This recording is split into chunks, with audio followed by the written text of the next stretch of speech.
So hi! Welcome and welcome back to my YouTube channel, and for today's tutorial, ituturo ko sa inyo kung paano nga ba mag-sign out ng account sa ating ChatGPT app. But first, kindly subscribe to my channel and don't forget to hit the subscribe button and the bell to notify you for my new updates. And if you want to learn more, just keep on watching and let's start. So ayan guys, for today's video, i-open lang natin ang ating ChatGPT app.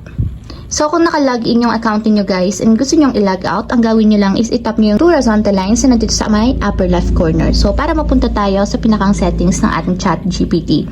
So dito naman guys, i-tap niyo lang yung inyong profile name na nandito sa baba para mapunta tayo sa pinakang profile ng ating account. So dito guys, kung makikita nyo, may sign out nakalagay dito sa baba. So ang gagawin niyo lang, tap natin yung sign out.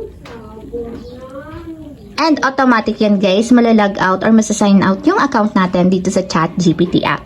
So ayun lang guys, ganun lang kasimple kung paano nga ba mag-sign out ng account sa ChatGPT. If you have a question, kindly comment down below and don't forget to hit the subscribe button and the bell to notify you for my new updates. And thank you for watching!